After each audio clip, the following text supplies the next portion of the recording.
손흥민이 페널티킥을 놓쳐 팀이 무승부를 기록했을 때 영국 다수의 매체들은 너나 할 것 없이 때는 이때다 하며 손흥민 물어뜯기에 열중하는 모양새입니다.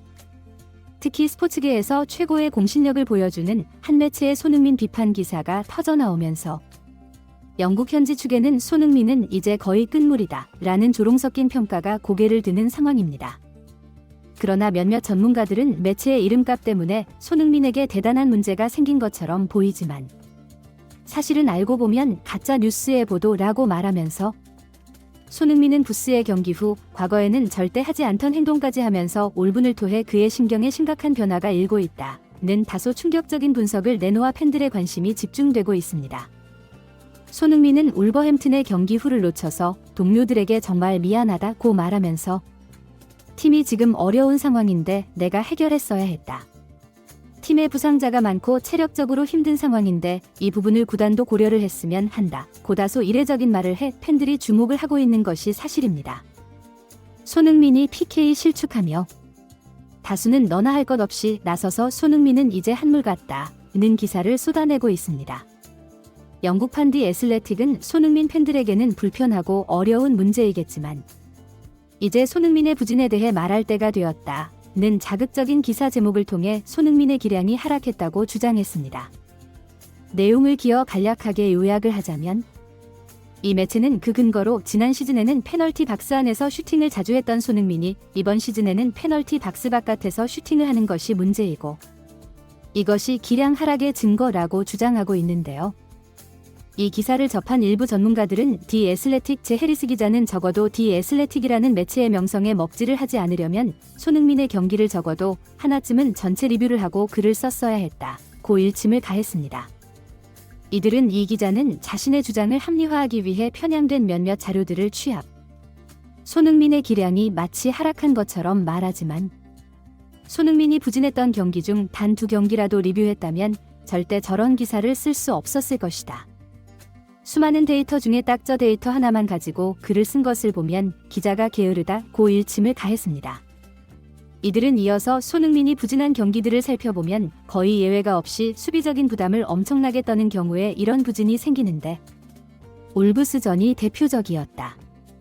경기 시작하고 4분 만에 일어나는 일이라고 말하면서 손흥민은 최전방에서 전력으로 스프린트를 하는데 경기 시작하고 얼마 안 된 상황에서 이런 스프린트를 하며 뺏을 가능성도 거의 없는 상황에서 최전방 공격수가 체력을 낭비한다고 말했습니다.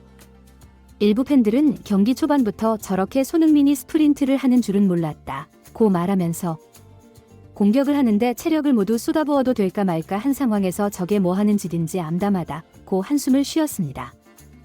또 다른 몇몇 전문가들은 수비도 수비지만 상대가 완전히 내려앉으면 공간이 나지 않는데 이 상황에서는 창의적인 미드필더가 있어 손흥민에게 패스 공급을 해야 하는데 토트넘에 그런 수준 있는 선수 자체가 없다 보니 손흥민에게 전혀 공간이 없는데도 패스가 이런 식으로 반복적으로 들어가고 손흥민이 움직일 수 있도록 주변 동료들이 움직여주는 게 아니라 사이드로 넓게 벌려 공을 받으면서 동료가 침투하는 공간을 만들어주는 미끼 역할을 한다고 말했습니다. 답답한 손흥민은 결국 중앙으로 자주 내려와서 공을 받게 되는데 이렇게 공을 손흥민이 받으러 내려오면 과거에는 상대 수비가 손흥민을 따라와 압박을 하면서 뒤에 공간을 내주는 경우가 많았다고 말하면서 하지만 손흥민이 그 뒷공간으로 패스를 넣어 찬스를 만든다는 것을 알고서는 압박을 하지 않고 공간을 내준 채로 오히려 뒤로 물러나는 경우가 잦아지는데요. 줄 곳이 없다고 설명했습니다.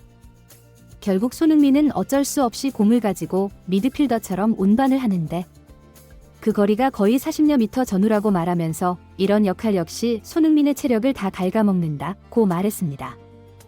이들은 덧붙여 하지만 이것은 그래도 공격 작업이니까 수용이 가능한 부분이 충분히 있으나 포스테코글루 전술 특성상 수비 라인을 굉장히 높게 올려 공격을 하고 특히 좌우 풀백을 상대 페널티 박스 안으로 진입시켜 공격을 행하도록 하는 전술 속에서 공격이 끊어지게 되면 역습을 당하게 되는데 이때 손흥민은 풀백이 비워놓은 공간을 수비 커버를 위해 전력으로 역주행 스프린트를 한다고 말하면서 그 정도가 EPL 전체를 통해 수비 스프린트 3위에 오를 정도로 과도하다는 것이 문제라고 설명했습니다.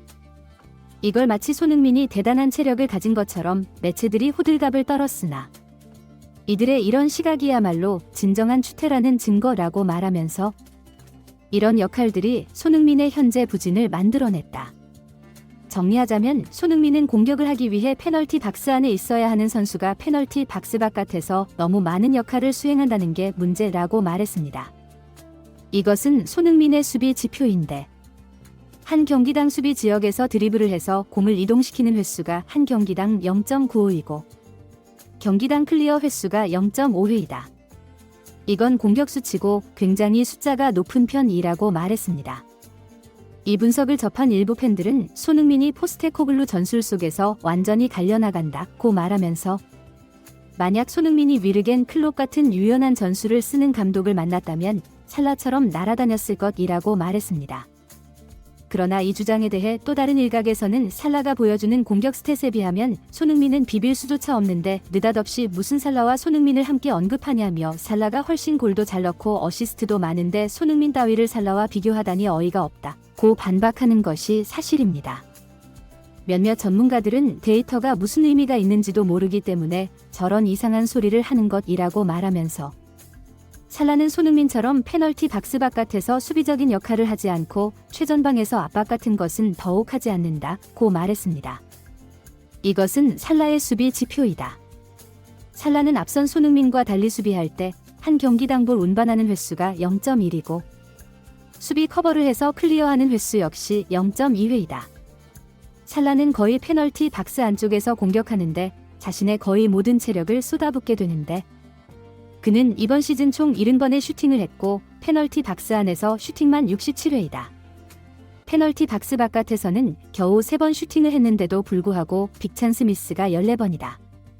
만약 손흥민이 살라처럼 빅찬스를 14번 놓쳤으면 가루가 되도록 깨졌을 것이라고 말했습니다. 이에 반해 손흥민은 이번 시즌 총 35번의 슈팅을 시도했는데 그중에 페널티 박스 안에서는 22번, 페널티 박스 바깥에서는 13번이며 빅찬스는 5회를 놓쳤다. 이 수치에 이를 곱해 살라와 엇비슷하게 통계치를 맞춰 통합해서 요약 정리하면 손흥민은 수비 지역까지 내려와 공을 운반하고 수비 커버까지 하면서 최전방에서 리그 3위에 해당할 정도로 엄청난 스프린트를 하며 전력으로 질주한다. 이런 수비는 리그 정상급 공격수들은 하지 않는데 유일하게 손흥민만 저런 이상한 전술적 역할을 수행하면서 체력을 낭비한다. 거기에 동료들에게 공간을 만들어주려고 페널티 박스 안으로 진입조차 못하고 있으며 진입을 한다고 해도 주변 동료들의 패스 실력이 되지 않아 좋은 찬스를 못 받는다. 이게 바로 손흥민이 부진한 이유라고 말했습니다. 이 분석을 접한 일부 팬들은 디 애슬레틱은 좀 다를 줄 알았는데 분석을 듣고 보니 기자가 쓰레기라고 말하면서 손흥민은 토트넘과 절대 재계약하지 말고 리버풀로 가라. 살라를 저렇게 잘 쓰는 위르겐 클롭과 함께한다면 손흥민 정도의 기량이면 세계도 제패하고 남을 것이라고 일침을 가해 많은 팬들의 고개를 끄덕이게 했습니다. 구독 및 멤버십 가입은 매일 더 나은 영상 제작 열정을 타오르게 합니다. 이상